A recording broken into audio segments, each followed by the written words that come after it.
মুসলমান এই রূপা গাছ দিয়া তক্তা দিয়া যখন নূহ আলাইহিস সালাম কিস্তি বানাইলেন 40 জন মিস্ত্রি দিয়া, কিন্তু কিছু তক্তা কম পড়ে গেল। ও মুসলমান শোনো, এবার কোথায় পাবে তক্তা? ওই জমিনের মধ্যে তো মরু প্রান্তরে কোথাও তক্তা নাই,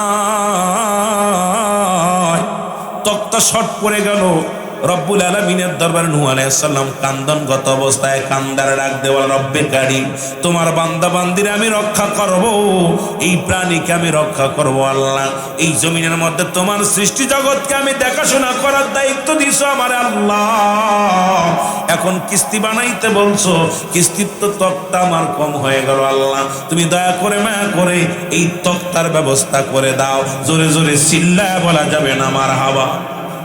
আর একটু জোরে বলুন। রব্বুল আলামিন ইলহাম দিয়ে ডাক দেয়, বলে নূহ, টেনশন করো না, ওই নীল নদের পানির নিচে কিছু তক্তা জমা আছে গো। কিসের মধ্যে? খবর দিচ্ছে কে? আরে জোরে বলেন কে? খবর দিচ্ছে কারে? আল্লাহর সঙ্গে যার ডাইরেক্ট অ্যাকশন, রব্বি কারিমের সঙ্গে যার প্রেম, রব্বুল আলামিন যার সঙ্গে প্রেম করেছেন, সেই নূহুর জামানায় নূহকে বলে, নূহুরে টেনশন করো না, তোমার রূপা গাছের তক্তা কম পড়ে গেছে, সুতরাং শুনে নাও, শুনে নাও, ওই নীল নদের মধ্যে ওই নিজ দেশে কিছু তক্তা আছে, এই তক্তাগুলো উঠায়া তুমি তোমার কাজে লাগাও। নূহ কয়, আল্লাহ, এই নদীর মধ্যে কে নামবে? নীল নদের মধ্যে কি নামবে? এই নদের নিচ থেকে তক্তা উঠানোর মতো মানুষ তো এর মধ্যে নাই। আমার আল্লাহ কয়, নূরে টেনশন করো না, ওরে আদম আলাইহিস সালামের এক ছেলে আছে যিনি এই দুনিয়ার মধ্যে, মুসলমান শোনো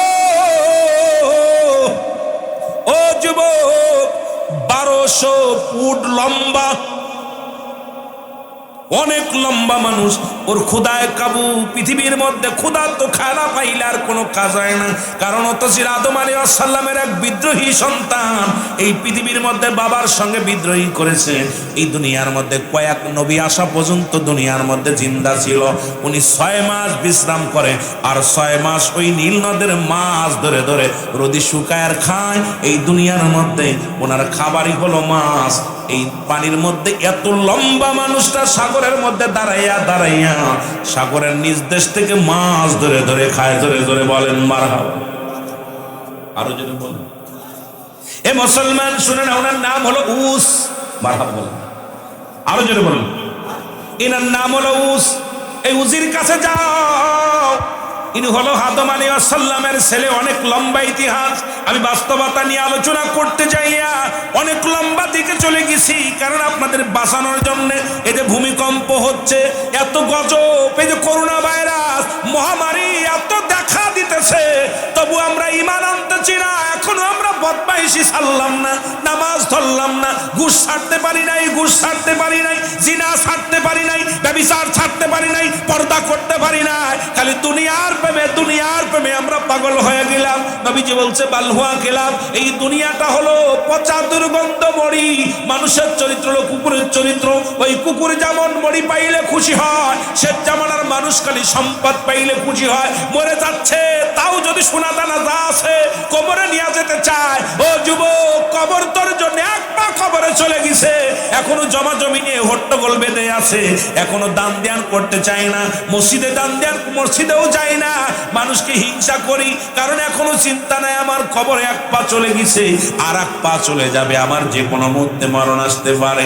এখনো দুনিয়া দুনিয়া দুনিয়া, এখনো মৌলবী বাজার করতে যাইয়া সুবরি চুরি করে, এখনো মুসলমান বাজার করতে যাইয়া এখনো মাছ একটা উঠে এক ব্যাগের মধ্যে থয়, এখনো বাজার করতে যাইয়া ভালো তরকারিটা ধরে ব্যাগের মধ্যে রাখে। এখনো কালচার পরিবর্তন হয় না। লোভ আপনাকে এমন জায়গা নিয়ে যায়, দুনিয়ার এই লোভের কারণে সব কিছু শেষ করে দিচ্ছেন। আজকে বিবিকে সুখী রাখার জন্য লোভ করছেন, ছেলেকে সুখী রাখার জন্য লোভ করছেন। এই লোভে একদিন আপনাকে জাহান্নামে নিয়ে যাবে। ধরে বলেন ঠিক কিনা? বুড়া হয়ে গেছে, এখনো চরিত্র পাল্টায় নাই। কত বাদাম, এখনো কত বুড়ো মানুষ মুখ দাঁড়িয়ে বেরোতে বাদাম টুকা টুকায় খায়, পরের দোকানে যায়। চরিত্র ভালো হবে কবে? এগুলো মরার চিন্তা আছে। লোভ মানুষকে এমন একটা জায়গায় নিয়ে যায়, পশুর পর্যায়ে নিয়ে গেছে মানুষকে লোভে। এই রাসূল বলছে বাল হুয়া কিলাব,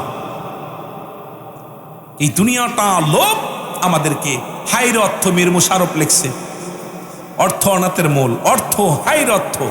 এই অর্থের জন্য হাসান হুসাইনকে হত্যা করেছিল, এই অর্থের জন্য অসংখ্য নবীকে হত্যা করেছে, অর্থের জন্য ভাই ভাইকে খুন করতেছে, অর্থের জন্য ভাইয়ের সঙ্গে মায়ের সম্পর্ক নষ্ট হয়েছে, অর্থের জন্য ভাই ভাইয়ের সম্পর্ক নষ্ট হয়ে যাচ্ছে, অর্থের জন্য ভাই ভাইয়ের সঙ্গে কথা বলে না, অর্থের জন্য বোনের সঙ্গে ভাইয়ের সম্পর্ক নষ্ট, অর্থের জন্য স্বামীর সঙ্গে স্ত্রীর সম্পর্ক নষ্ট, অর্থের জন্য ভাই একজনের সঙ্গে আরেকজনের সম্পর্ক সব নষ্ট। জোরে বলেন ঠিক কিনা? হাইরে অর্থ, কয় বড়ি নিয়ে যাবেন সোনা কবরে? কথা কয় না। 30 বিঘা জমি করছেন খুব দুর্নীতি কইরা, কয় বিঘা নিবেন কবরে? কথা কয় না রে। এই যে টাকা কামাইতেছেন বিদেশে যাইয়া, টাকা কামানোর মেশিনটা বিদেশে পড়ে আছেন না, কি কষ্ট যে করে। আহা, নিয়ে যাবে কয় শুনিব? কাপড়ের পকেট আছে? কথা বলেন, কাপড়ের পকেট আছে? কাপড়ের পকেট নাই। আহা, ভাবতে গেলে অনেক কষ্ট হয়, ভাবতে গেলে অনেক কষ্ট হয়।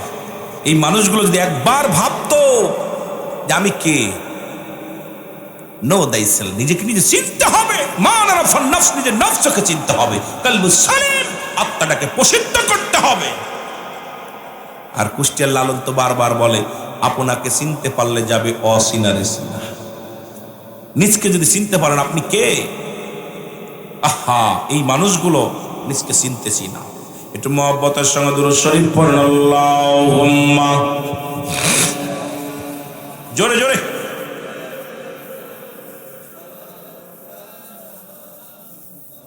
ওয়ালা ইয়ালি ওয়ালা ইয়ালি। এ মুসলমান শুনে নাও, নূহ আলাইহিস সালাম চলে গেলেন উজবিন উনুনের কাছে। উজবিন উনুনের কাছে যা বলে, উনুন, ও উজবিন উনুন, এই নীল নদের মধ্যে কিছু তক্তা উঠায় দিতে হবে, তোমার আমি খাবার দিব। উজবিন উনুন যখন খাবারের কথা শুনছে, পাগলে কয়, নবী, ও নবী নূহ, তুমি কি আমার পেট ভরে খাবার দিব? বলে হ্যাঁ, পেটটি ভরে তোমার খাবার দিব। তাহলে তোমার কাজ আমি করে দিব। উজবিন উনুন, উনি পানির ভিতরে যাইয়া, এই মাজা পানি হলো নীল দরিয়ার মাঝখানে, উনি হাত দিয়ে তক্তাগুলো উঠায়া মাথার মধ্যে আনিয়া ফেলা শুরু করলো। সারাদিন পরে তক্তাগুলো উঠাইলেন, নীল নদের মধ্যে থেকে রক্তাগুলো উঠাইলেন। উঠায় উজবিন উনুন, উনি যখন তক্তাগুলো দিয়া বলে, নবী নূহ, এই নাও তক্তাগুলো, আমারে খাবার দাও, আমাকে খাবার দাও, দেরি করো না। এবার মুসলমান নবী নূহ আলাইহিস সালাম 3 টুকরা রুটি দিলেন উজবিন উনুনকে।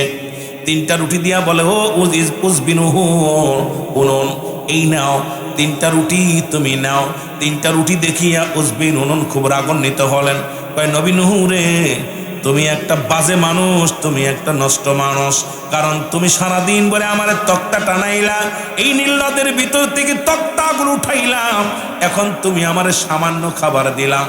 আমার নূহ আলাইহিস সালাম কয়, উজবিন উনুন রে, সারাদিন ভরে মাছ খাও, নীল নদের মাছগুলো খাও, পেটটি ভরে খাও, 3টা রুটি দেখে তুমি কষ্ট পেও না, তুমি রাগান্বিত হও না। ওই 3টা রুটি খেয়ে যদি তোমার আরো লাগে আরো দিব, টেনশন কোনো কারণ নাই। তুমি যতক্ষণ পর্যন্ত তোমার পেটটা না ভরবে, আমি নূহ আলাইহিস সালাম কথা দিলাম, ততক্ষণ পর্যন্ত তোমাকে রুটি দিব। উজবিন উনুন বলে, তুমি কি আমারে পাগলামি করো? আমার সঙ্গে পাগলামি করো? আমার কি পাগল পাইছো? তোমার তক্তাগুলো আমি নদীর মধ্যে আবার ফেলে দিব। নূহ আলাইহিস সালাম বলে, বাবা উনুন, এই ফেলানো লাগবে না, তোমাকে রুটি দিলাম, খাও। নূহ আলাইহিস সালাম মুসলমান যখন ঘোষণা করলেন, এবার উজবিন উনুন উনি কি করলেন, উনি সঙ্গে সঙ্গে রুটি খাওয়া শুরু করলো। রুটি শেষ হয় না, খাইতে খাইতে 1200 রুটি খেয়ে ফেলছে। জোরে বলেন আল্লাহু আকবার। টান দেয়, খালি পাতিলের ভিতর থেকে বাইর হয়। খাইতে খাইতে 1200 রুটি খাইয়া উজবিন উনুন কয়, নবী নূহ রে, আব্বা যখন জন্ম দিছে মার পেট থেকে পড়ে এত তৃপ্তি সহকারে আজ পর্যন্ত খানা খাই না। কারণ ও তো ছিল ওই যে আদম আলাইহিস সালামের বিদ্রোহী সন্তান, কথা বুঝেননি? অনেক লম্বা ইতিহাস। ও যুবক, বলে নূরে তুমি আমার পেটটি ভরে খাওয়াইলে, এখন উনুন দেখে পাতিলের মধ্যে 3 টুকরা রুটি রয়ে গেছে। জোরে বলা যাবে না মারহাবা? আর একটু জোরে বলা যাবে না মারহাবা? এবার উনুন কয়, নবী নূরে 3 টুকরা রুটি দিলা, 3 টুকরা রুটি আছে। উনুন রে, তুমি যখন বিসমিল্লাহ বলে যখন রুটি খাওয়া শুরু করেছ, বরকত শোনো, আজকে যতই টাকা ইনকাম করো এর মধ্যে শান্তি নাই। কারণ যেখানে রহমত নাই সেখান থেকে সব শেষ হয়ে যাবে। ঘুষের টাকা, সুদের টাকা নিয়েও সেখানে বরকত হয় না। হালাল ভাবে উপার্জন করছে 100 টাকা, হালাল ভাবে উপার্জন করছো 500 টাকা, এই টাকা দিয়া যত মজা পাবা খানা খায়া, এই টাকা যত বরকত আসবে, হারামের ভিতরে কোনো বরকত নাই। জোরে বলেন ঠিক কিনা? নূহ আলাইহিস সালাম বলে, উসবিন উনুন, এটা রহমতের রুটি, হালাল উপার্জন। তুই 3টা রুটি খাইছো, শেষ করতে পারো না। হুজুর লজ্জা পেয়ে গেছে, আমি তো প্রথম মরছি, আমার ক্ষুধা সারবে না। 3টা রুটি, আমি মাছ ধরে 6 মাস মাছ খাই আর 6 মাস বিশ্রাম নিই। এই মাছগুলো ধরি, রোদ্রে শুকায়, এটারে খাই। আর আপনি 3 টুকরা রুটি দিয়া আমারে পেটটা ভরাই ফেললেন, তাও বিশ্বাস। ডাকতে বলে, হুজুর এই 3টা রুটি তো আপনি আমার দিছেন। বলে, হ্যাঁ, তাহলে এই 3টা রুটি আমার। নূহ আলাইহিস সালাম উপর দিকে তাকায় বলে, রব্বে কারীম, উসবিন উনুন জীবনে প্রথম বিসমিল্লাহ বলে শুরু করেছে, সুতরাং রুটির মধ্যে বরকত আছে বললাম। সুতরাং আমি উসবিন উনুনকে এই 3টা রুটি আমিকে দান করে দিব কিনা? আল্লাহ রাব্বুল আলামিন জিবরিল আমিন দেখো, ও নূহ, ওই রুটি যে তোকে দেশো দিয়ে দাও। এবার উসবিন উনুন ডাকতে বলে, হুজুর 3টা রুটি আমাকে দিয়ে দিলেন। বলে, হ্যাঁ, তোমাকে আমি 3টা রুটি দিয়ে দিলাম, অনেক দিন যাবে, তুমি শুধু বরকতে বিসমিল্লাহ বলে খাবা, দেখবা তোমার রুটি শেষ হবে না। আর আল্লাহর রহমত কি কোনদিন শেষ হয়? কথা বলেন না, আল্লাহর রহমত শেষ হয়? কারণ এই বিসমিল্লাহর বড় দাম, সুবহানাল্লাহর বড় দাম, আলহামদুলিল্লাহর বড় দাম। আমরা কপাল পুরা বুঝি না, আমরা কপাল পুরা বুঝি না। এই বরকত যে রব্বুল আলামিন এত পরিমাণ বান্দারে দান করলো, এই বান্দাগুলো বুঝলাম না। চিন্তা করি সুদ খাইলে বেশি হবে, ঘুষ খাইলে বেশি হবে না রে বাজান না। যখন আপনি হালাল উপার্জন আলহামদুলিল্লাহ বলে বিসমিল্লাহ বলে শুরু করবেন, রব্বুল আলামিন এই হালাল উপার্জনের মধ্যে এত পরিমাণ বরকত দিবে, হয়তো সামরিক কিছু কষ্ট হবে, দেখবেন রব্বুল আলামিন এর মধ্যে যে বরকত নিহিত আছে এটা নষ্ট হবে না। এই বরকতের বিনিময়ে রব্বুল আলামিন দুনিয়া আখিরাত দুইটাই দান করবে। জোরে বলা যাবে না মারহাবা? আর একটু জোরে বলো মারহাবা। কষ্ট হচ্ছে আপনাদের? কষ্ট হচ্ছে? আমার ভাইরা, আমার বন্ধুরা, আমার এবার উসবিন উনুন উনি কি করলেন? তক্তাগুলো বলে, আমাকে একটু তক্তাগুলো নিয়ে দাও। তক্তাগুলো নিয়ে দিলেন। ও যুবক শুনে নাও, তক্তা দিয়ে নূহ আলাইহিস সালাম কিস্তি বানাইলেন। বানানো কমপ্লিট হয়ে গেল, এখন প্লাবন আর হয় না। মানুষ কয় নূহ একটা মিথ্যাবাদী, এত বড় কিস্তি বানাইলো, এত বড় নৌকা বানালো, কিন্তু প্লাবনও হয় না, মানুষ বিপদগামও হয় না। নূহ কি তাহলে মিথ্যাবাদী? আমার আল্লাহ রাব্বুল আলামিনের দরবারে সিজদায় পড়ে গেলেন নূহ আলাইহিস সালাম। আর ওই জামানার কিছু দুষ্ট মানুষ এই কিস্তির মধ্যে পায়খানা শুরু করে দিল। জোরে বলেন আল্লাহু আকবার। আল্লাহু আকবার বলো না। নূহ আলাইহিস সালামের কিস্তির মধ্যে পায়খানা করা শুরু করলো, এত পরিমাণ পায়খানা শুরু করলো। ওই ইহুদিরা, মুসলমান তৎকালীন জামানার বনি ইসরাইলের লোকেরা, নূহ আলাইহিস সালামের দলের লোক, সব মানুষগুলো ইমানবাদ বেঈমানালা ব্যক্তি ব্যতীত সব মানুষ নূহ আলাইহিস সালামের কিস্তির মধ্যে পায়খানা শুরু করলো। নূহ আলাইহিস সালাম কান্দে বলে, আল্লাহ আপনি আমারে কিস্তি বানাইতে বললেন মানুষকে সাহায্যের জন্য, এখন দেখি কমের মানুষেরা পায়খানা করে কিস্তি ভরে ফেলে। এ কোন জ্বালায় পলাম আল্লাহ, এই পায়খানার গন্ধে তো মানুষ টিকতে পারে না। রব্বুল আলামিন ডাক দে কয়, নূহ রে, আমি কিস্তি বানাতে বলছি, তুমি বানাইছো, ধৈর্য ধরো, কারণ বিপদ যখন দিব তখন বুঝবা। তোমার ঈমান মজবুত রাখো, তোমার প্রতিবেশী, তোমার আপনজন যারা আছে তাদেরকে সতর্ক দাও, তারা যেন প্রস্তুতি থাকে। জোরে বলেন না সুবহানাল্লাহ। আর একটু জোরে বলেন না সুবহানাল্লাহ। আমার ভাইরা, আমার বন্ধুরা, আমার এমন সময় এক কানা রাতের অন্ধকারে কানা আসলেন পায়খানা করার জন্য। এই কানাডা যখন পড়ে গেলেন কিসের বাথরুমের মধ্যে পড়ে গেল, পড়ে যাওয়ার সঙ্গে সঙ্গে এই বুড়ো কানাডা সঙ্গে সঙ্গে চোখ দুটি ভালো হয়ে গেল। বুড়া মানুষ 18 বছরের যুবক হয়ে গেল। উনি ফিরে চলে গেলেন বাড়িতে। বাড়ি যায় কমের লোককে দেখাইলেন, সবাই বলে তুই তো কানা ছিলি, তুই তো ছিলি বুড়া মানুষ, এমনি কেমনে হলি? শোনো শোনো, নুহুর কিস্তির মধ্যে পায়খানা করতে গিয়েছিলাম, ওই পায়খানা করতে যে পা পিছলে ভিতরে পড়ে গেছি, ওই পায়খানা খাইছি আর পায়খানা লাগছে, এখন চোখও ভালো হয়েছে, আমি বুড়া মানুষ জোয়ান হয়ে গেছি। জোরে বলেন সুবহানাল্লাহ। আর একটু জোরে বলেন না সুবহানাল্লাহ। কাম সারছে, পায়খানা খাইয়া পায়খানা দিয়া চোখ ভালো হয়েছে। এলাকার মধ্যে যত অন্ধ ছিল সব প্রতিদিন ডুবনে শুরু করলো নূহ আলাইহিস সালামের কিস্তির মধ্যে। আল্লাহ কারে দিয়া সাইজ করে দেখেন না, খেলা শুরু। নূহ আলাইহিস সালামের পায়খানা, ওই কিস্তির মধ্যে পায়খানা, যত অন্ধ ছিল দলে দলে লোকজন যা ডুব দিলে অন্ধ ভালো হয়ে যায়। আল্লাহ কয় নূরে ওদের পায়খানা ওদের দেখাবো, দাঁড়া, ধৈর্য ধর, ধৈর্য ধর, পরিষ্কার হবে, একটু ধৈর্য ধর, বিপদ দিব, ধৈর্য ধর। এবার যত কানা ছিল মহল্লা সব কানা মানুষ ভালো হয়ে গেল। এবার আসলো খোড়া, খোড়াগুলো যেই ডুব দেয় খোড়া ভালো হয়ে যায়, খোড়াগুলো যেই পায়খানার মধ্যে ডুব দেয় অমনি ভালো হয়ে যায়। শুধু ভালো খালি ডুব দেয় না, পাতিলে করে বাড়ি নিয়ে যায়। জোরে জোরে বলেন না মারহাবা। কিস্তির পায়খানা শুধু খাচ্ছে আর নেচ্ছে, খাচ্ছে আর নেচ্ছে। রব্বুল আলামিন কি পারে দেখছেন, খেলা কিন্তু শুরু। শুধু মানুষগুলো পাতিল করে বাড়িতে নিয়ে যায়। এবার খুরাটা ভালো হলো, বুবাটা ভালো হলো। প্রতিযোগিতা ঘুষখোরের জন্য কোন হালাল প্রাণীর বৈধ নয়। সারাদিন খাবি ঘুষ, সারা বছর ভরে খাবি ঘুষ, আর অফিসে বইয়া বইয়া ব্যাগ পাটায়া গরুর গোস্তর দাম বাড়াবি চলবে না। কারণ এইটা হলো হালাল কোরবানদার জন্য, হারাম করার জন্য শুয়োরের গোস্ত। জোরে বলেন ঠিক কিনা? নূহ আলাইহিস সালাম তার বেটারাও বাঁচাতে পারে না, কারণ কথা আর অবাধ্য হয়ে গেছে। যখন হুকুমের বাইরে চলে গেল, আমার বাবারে, আমার লম্বা ইতিহাস, এটা বিস্তারিত আপনি গবেষণা করবেন। সিদ্দিকী সাহেব আলোচনাটা করলো, এর হাকিকতটা কি। রব্বে কারীম এতদিন শুনেছি এক ওয়াক্ত নামাজ কাজা দিলে 2,88,00,000 বছর জাহান্নাম, যার 80 খুতবা পরিমাণ, 1 খুতবা পরিমাণ হলো 2,88,00,000 বছর। আপনার আমার জীবন থেকে কত নামাজ ছুটে গেল, এখন বাঁচবেন কেমন করে? যদি বলা হয় এই রাস্তা দিয়ে গেলে পুলিশে ধরবে, জীবনেও যাবেন না। যদি কোন আজকে এই রাস্তায় গেলে মরণ হবে, কেউ যাবেন না। এই যে করোনা ভাইরাস আসলো, যে এলাকার মধ্যে করোনা ঢুকছে ওই এলাকায় গেলেই করোনা হয়, কেউ যায় না, কেউ বাইরই না। রব্বে কারীম বলছে দুইটা রাস্তা, একটা ভালো রাস্তা, ইহদিনাস সিরাতাল মুস্তাকিম, সরল সঠিক পথ। এই পথ অবলম্বন করলে বান্দা পাবে ওয়াইদাতুনিল মুমিনিন।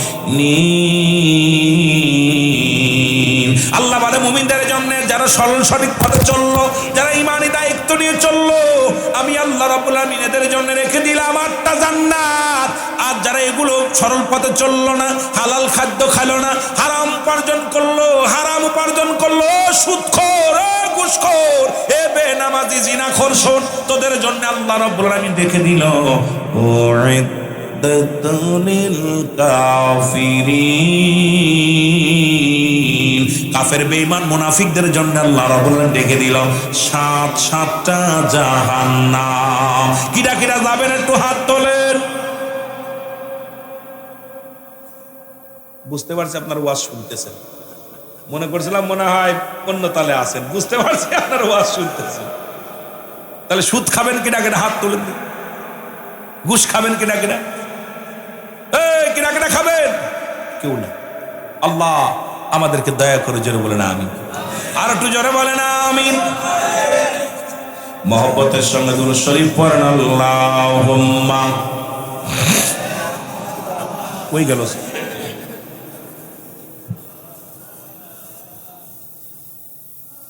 ওয়ালা ইয়ালি, জোরে জোরে।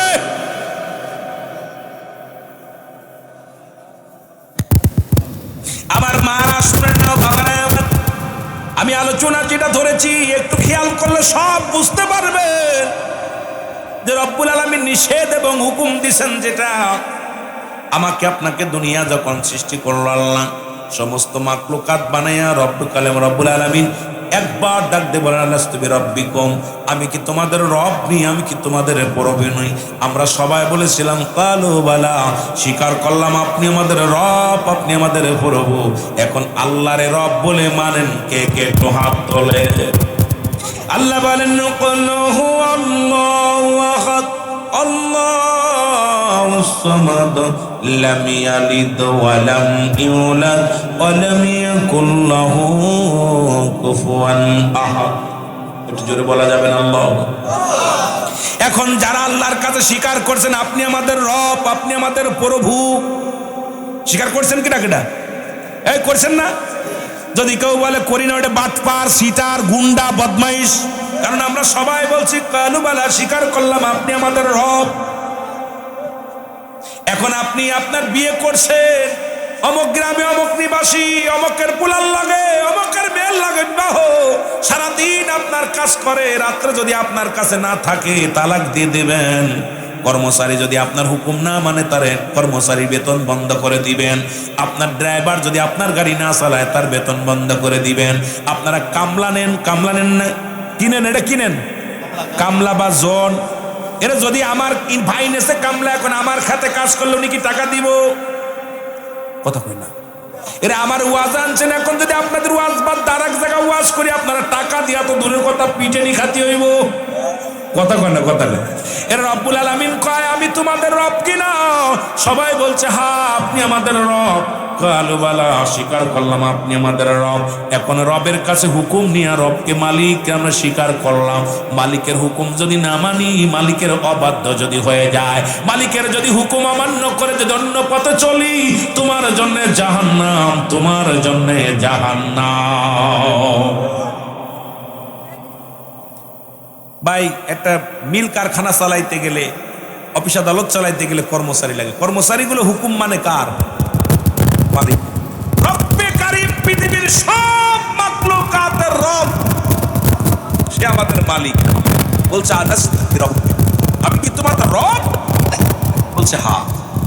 কালু বালা, স্বীকার করছি হ্যাঁ আপনি আমাদের মালিক। এখন মালিকের যদি কর্মচারী যদি বেয়াদবি করে, কর্মচারী যদি হুকুম না মানে, মালিক কোয়েডের ছাটাই দিব না রাখবো? কথা কয় না রে? আপনাদের মনে ছাটাই দিব, ছাটাই দিব, ছাটাই দিব। রব্বে কারীমের হুকুম যদি আমরা না মানি, রব্বে কারীম আমাদের উপরে রুলার চালাইব। জোরে বলেন ঠিক কিনা? আমার বন্ধুগণ, আমার একটু জিকির করা লা ইলাহা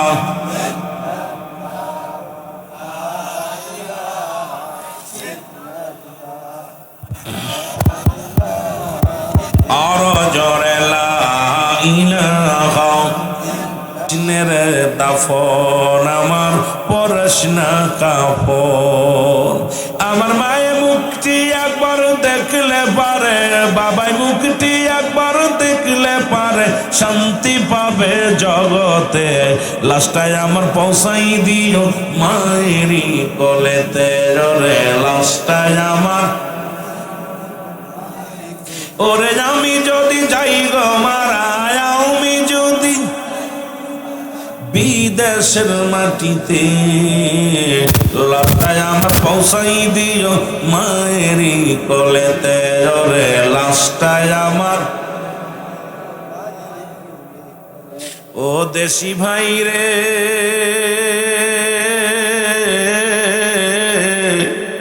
আমি বলি তোমারে, ওই আমার গ্রামবাসী রে,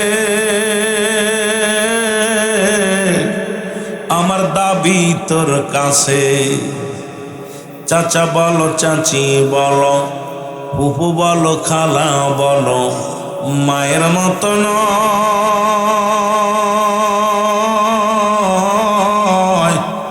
যতদিন মা থাকবে ধরায়, কাঁদবে সন্তানের আশায় রে, সন্তানের আশায়।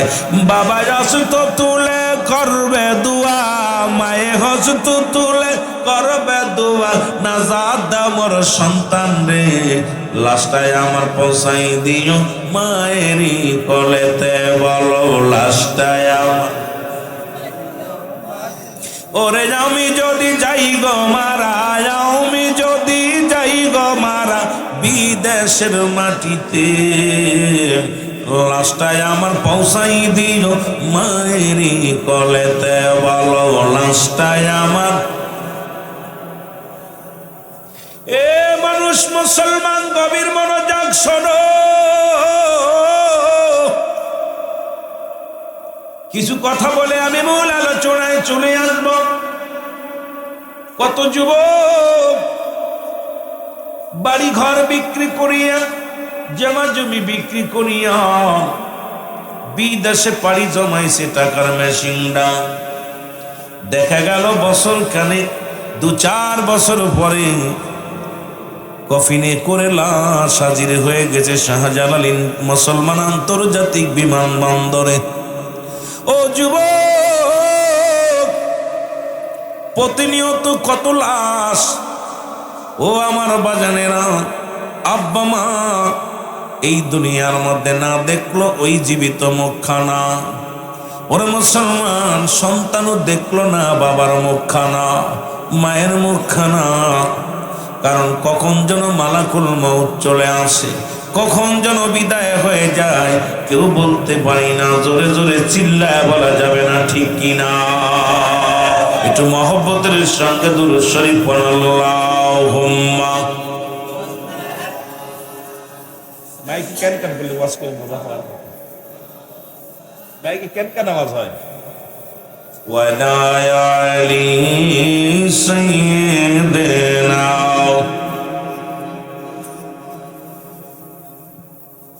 এ ভাইরা আমার, বন্ধুরা আমার, বর্তমান জামানা মুসিবতের জামানা, বিপদের জামানা। এই মুসিবতের জামানে আমরা পৌঁছে গেছি গো। পৃথিবীর মধ্যে 1 লাখ মতান্তরে 2,24,000 পয়গম্বর, কত নবীগণ আসলেন শুধু রব্বে কারীমের দাওয়াত প্রচারের জন্য। আদম আলাইহিস সালাম বলে লা ইলাহা ইল্লাল্লাহ, আদম শফিউল্লাহ। ইব্রাহিম আলাইহিস সালাম বলে লা ইলাহা ইল্লাল্লাহ, ইব্রাহিম খলিলুল্লাহ। লা ইলাহা ইল্লাল্লাহ, ঈসা রূহুল্লাহ। লা ইলাহা ইল্লাল্লাহ। মুসলমান শুনে নাও, ও যুবক বন্ধুরা, এই পৃথিবীর মধ্যে যত পয়গম্বর, যত ইব্রাহিম খলিলুল্লাহ, ঈসা রূহুল্লাহ, মুসা কালিমুল্লাহ, আমার নবী বলে লা ইলাহা ইল্লাল্লাহ মুহাম্মাদুর রাসূলুল্লাহ। জোরে জোরে চিল্লায় বলা যাবে না মারহাবা। বন্ধুরে,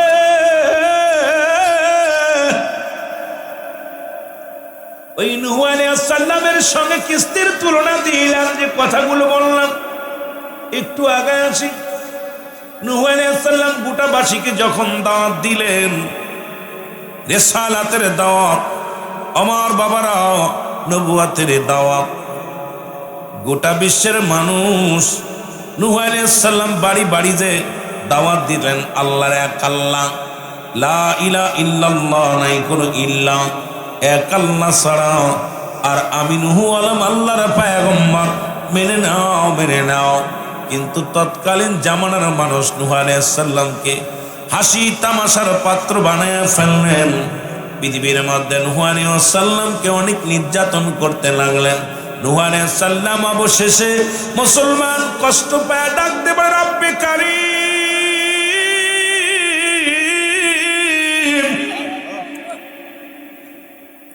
আমি অপারক, আমার কওমের লোকেরা আমার কথা শোনে না, আমার কওমের লোকেরা আল্লাহ কোন আদেশ মানে না, নিষেধ শোনে না। আল্লাহ, আমি নূহ আর পারছি না, তুমি দয়া করে আমার কওমের উপরে আল্লাহ গজব দিয়ে দাও। জোরে জোরে চিল্লায়া বলা যাবে না আল্লাহু আকবার। আমি এই কথাটা বলার পিছে বর্তমান জামানায় পর্দা নাই। যখনই দেখবেন নারী পর্দা ছেড়ে চলে গেছে, সুদ ঘুষ ব্যভিচার নাই জুলুম দুনিয়ার মধ্যে নেমে আসছে। বর্তমান জামানার মধ্যে বেপরদা অবস্থা। মুসলমান শুনে একটা বাড়ির মধ্যে পর্দা নাই, নামাজও যেমন ফরজ পর্দাও তেমনি ফরজ, নারীর পর্দা নাই, বাড়ির পর্দা নাই। মুসলমান শুনে নাও, টিভির পর্দা ঠিকই আছে, ধরে বলেন ঠিক কি না? টিভি এখন ডেকে ঢুকে রাখে, আমার দাওয়াত দিলে যদি আসে টিভিটারে ভালো রুমাল দিয়ে ডেকে রাখে, বৌমারে খুলে থই টিভিরে ডেকে থই, যেরকম ঠিক কি না? টিভি বেশি আর এগুলো খুব যত্ন করে। পল্লী এলাকার মধ্যে গেলে এগুলো বেশি দেখা যায়। বাড়িতে ঢুকলেই দেখি, কথা বুঝেননি, সুন্দর করে রুমাল দিয়ে ঢেকে রাখছে। কি ঢাকছে? দেখা যায় টিভি। কথা বুঝেননি, টিভি ঢাকছে। অথচ বাড়ির মানুষের একটা পর্দা নেই, টিভির পর্দা আছে। ঠিকই না? ঠিকই না? বন্ধুগণ আমার, যে কথাগুলো বলি দিলের কান্ডা লাগা শোনো। রব্বে কারীম হুকুম দেয়, যাও জিবরিল যাও, আমার নূরে বলে দাও, আমি আল্লাহ গজব দিব, আমি আল্লাহ এই মানুষগুলো সাইজ করে দিব। এর আছে আজকে গত সপ্তাহে, গতকালকেও মুসলমান ভূমিকম্প হয়েছে। গত সপ্তাহ বাংলাদেশের বুকে, গত শুক্রবারও মুসলমান ভূমিকম্প হয়েছে। সারা বাংলাদেশ নাড়ায়া দিছে। এই কুমিল্লার জমিনে 700 শ্রমিক আহত হয়েছে। রব্বুল আলামিন শুধু একটা নাড়া দিছে রে, 13 জন দুনিয়া থেকে বিদায় হয়ে গেছে। সুতরাং রব্বে কারীম কখন যেন ডাক দিয়ে নিয়ে যাবে এই জমিনটা, এই দুনিয়াটা বা তামাম পৃথিবীর মধ্যে যা কিছু আছে, রব্বে কারীম সব শূন্য বিচ্ছিন্ন করে দিবে। জোরে জোরে চিল্লায় বলা যাবে না আল্লাহু আকবার। বন্ধুরে আমার,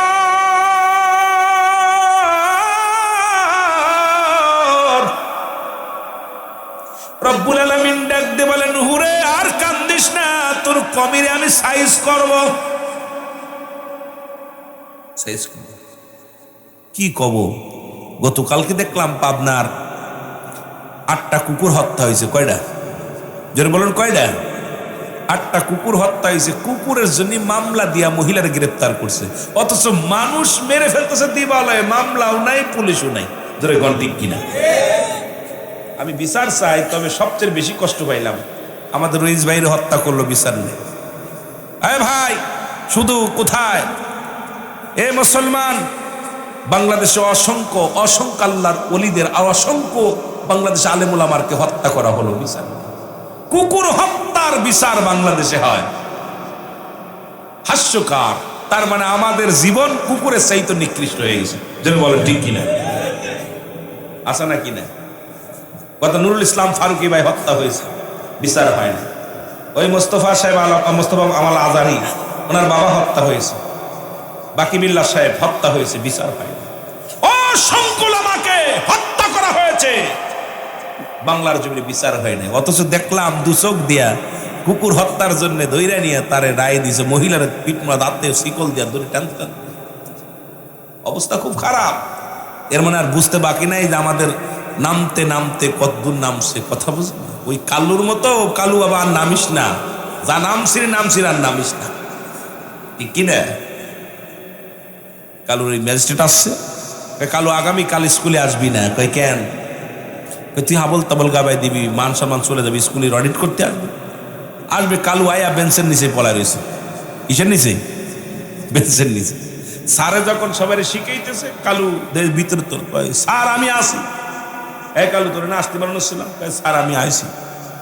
কয় বলো একই জিনিস। ম্যাজিস্ট্রেট এসে বলছে একই জিনিস, একাধিক জায়গায় একাধিক নাম ধারণ করছে, বলো। কালু বলে আমি জানি স্যার। কয় কি? কয় স্যার চুল। কি? জনগণ কি? হেডমাস্টার চিন্তা করছে, কিরে কালুর তো আসতে বারণ করছিলাম, কালুই দিয়ে ভালো ছাত্র, ও বললে দিছে। কাল্লুর কই কও কি কি? কয় হুজুর এটা মাথার চুল। কি রে? মাথার এটা চুল, এটা বুরু, এটা বুরু, কানের ভিতরে অসম, এটা মোষ, এটা দাড়ি, এটা বগলের কসম, এটা বুকের কসম। আর একটু নিচে যায়, কয় যা গিয়েছির ইজ্জত শেষ। বাংলাদেশের অবস্থা এত ভাঙ্গা যাবে না, রাত হয়ে গেছে তো। একটু আমার বাবারা, বাংলাদেশে কুকুরের বিচার হয় কুকুর মারলে, কিন্তু মানুষ মারলে কোনো বিচার। কোন জামানায় আসছেন একটু হিসাব করে বুকে হাত দিয়ে বয়া বয়া চিন্তা করেন যে সিদ্দিকী সাহেব বলল যে আমাদের দাম কোথায়, নিকৃষ্ট হয়ে গেছে আমরা। আমার কিবলা জানের কথাগুলো বললে সব ওয়াজ চলে আসবে ভিতরে। আমার বন্ধুগণ, নূহ আলাইহিস সালামকে ডাকতে বলে, বাবা নূহ শোনো, দেরি করো না, তুমি তোমার কওমের মধ্যে বলে দাও গজব আসবে, প্লাবন হবে। নূহ আলাইহিস সালাম সবাইরে বলেন প্লাবন হবে, ভয় দেখায়। লোকজনে কয় নূহ রে, তোর আল্লাহ কবে ভয় দেন, কবে প্লাবন দেবে, কবে শেষ করে দিবেন? আমার দেশের আলেমরা কয় মুসলমান দুনিয়া শেষ হয়ে যাবে, গায়েব হবে। এখন এই শুনতে শুনতে সবাই কয় কবে হবে। মরণের ভয় নাই, সুদ ঘুষে ধরছে, ব্যভিচার অন্যায় ধরছে, জুলুমে ধরছে। আমার দেশের মধ্যে বেপর্দা নেমে আসে, একটাই কারণ হলো মানুষের অন্তরে ভয় নাই। ধরে বলেন ঠিক কিনা? বন্ধুগণ আমার, এবার নূহ আলাইহিস সালাম আল্লাহ ঘোষণা করে দিলেন, নূহ রে,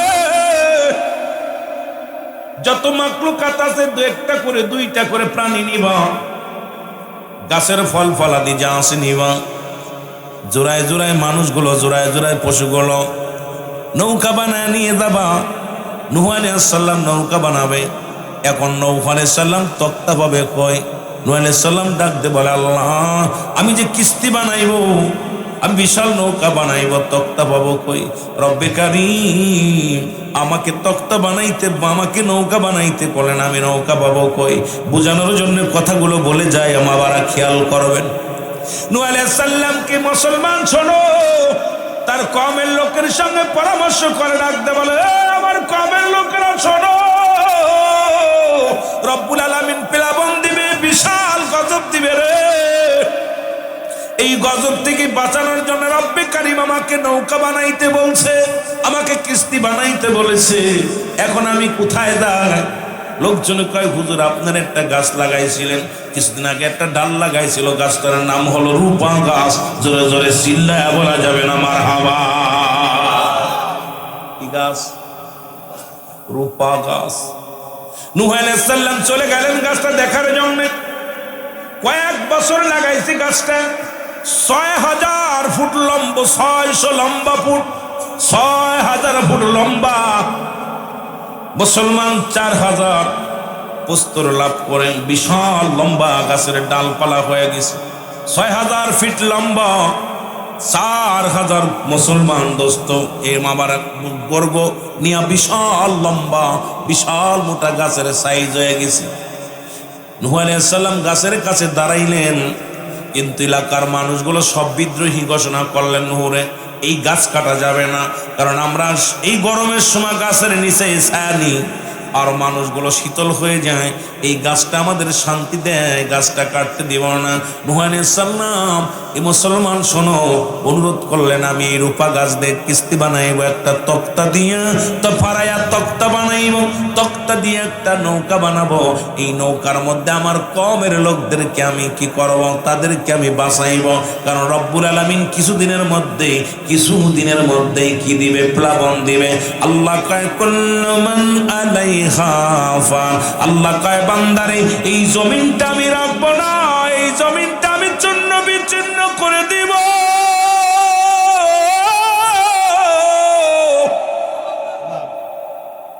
তবু এই জমিনের লোক গেল না, পরের জমি ফাঁকি দিয়া নি রে। বোনের জমি লেখে নাই ভাই, মেয়েকে দেওয়ার বয়স ছেলের নামে লিখে দেয় বাবা, কিন্তু একবার কি চিন্তায় না, আল্লাহ রাব্বুল আলামিন জমিনটাকে চূর্ণ বিচূর্ণ করে দিবেন, এই জমিনটাকে পুরা তামা বানায় দিব। এই জমিনের মধ্যে যত পানি আছে পানিগুলো পুড়ে ছাই হয়ে যাবে। যেদিন কিচ্ছু বলতে কিচ্ছু থাকবে না, সেদিন থাকবে শুধু আমার আল্লাহ। যদি এই ভয়টা মানুষের মধ্যে থাকতো, দুনিয়ার জন্য ঘুষ খেত না, সুদ খেত না মুসলমান, কত না অফিসে বইয়া এ কপাল পোড়া মানুষেরা শোন, শোন, অফিসে বইয়া বইয়া সুদ খাও, ঘুষ খাও। এই জমিন কেন, কত জমিন ফাঁকি দিলা, পরের হাতাল ঠেললা, পরের জমি দখল করে নিলা, পরের জায়গা বেড়া দিয়া নিজের করে নিলা, ভাইয়ের হক নষ্ট করলা, বোনের হক নষ্ট করলা। কিন্তু তুমি কি জানো না, এই জমিনটা আমার আল্লাহ রাখবে না। আল্লাহ কয় জমিনটা আমি চূর্ণ বিচ্ছিন্ন করে দিব। আরে এই যে শুনলাম, ছোট্টবেলা থেকেই শুনছি, আল্লাহ কয় জমিনটা আমি চূর্ণ বিচ্ছিন্ন করে দিব।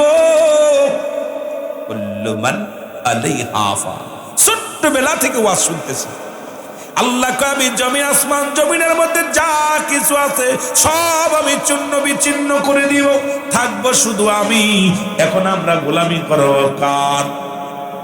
আসতে বুঝতেন না, জোরে কইবেন, আরো জোরে বলেন কার? আল্লাহ। এখন কয়জন মানুষ ঈশান নামাজ পড়েছেন, কজন মানুষ মাগরিবের নামাজ পড়েছেন, কজন মানুষ ফজরের নামাজ পড়েছেন? এখন হাত উঠাইতে হইলে আমার মন বলে অর্ধেক মানুষ উঠবে না। তার মানে এখনো আমাদের চিন্তা আছে দুনিয়া স্থায়ী না রে বাবা, না। দুনিয়া হলো ক্ষণস্থায়ী, স্থায়ী হলো আপনার আপন হলো কবর। জোরে বলেন ঠিক কিনা?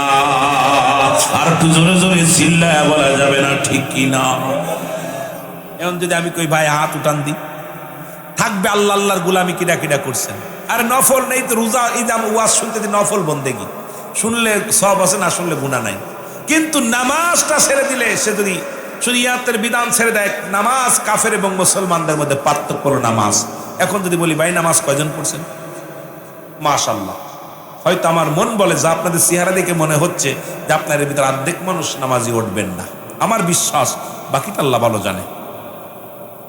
তাহলে বোঝা গেল যে আল্লাহ নিজে বলতেছে দুনিয়ার মধ্যে যা কিছু আছে সব শূন্য বিচ্ছিন্ন করে দিব, কিন্তু ভয় পাচ্ছি না, ভয় পাচ্ছি না, ভয় ভেঙে গেছে। ঠিক কিনা? ঠিক কিনা?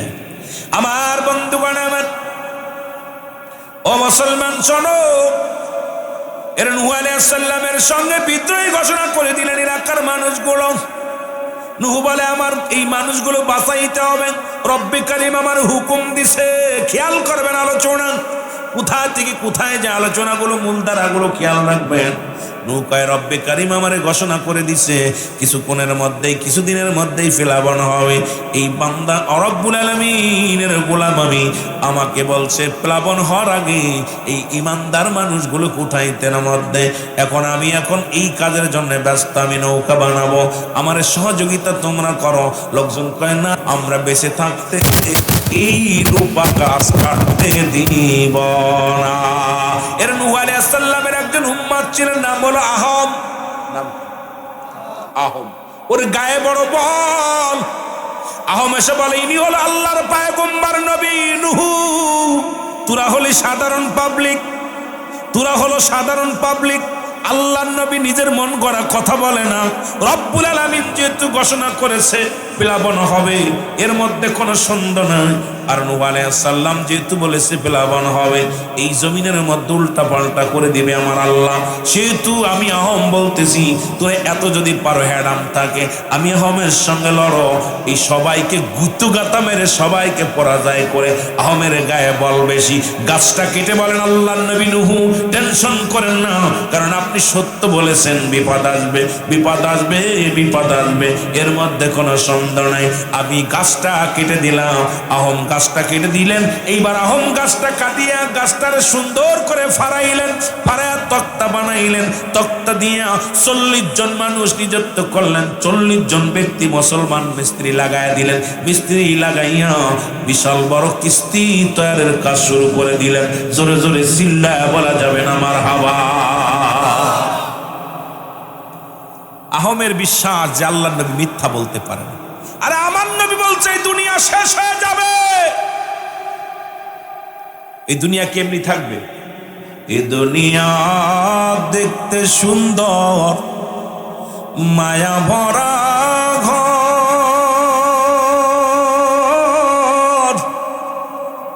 কি কর? দেখতে সুন্দর, মায়ার ঘরে পড়ে গেছে।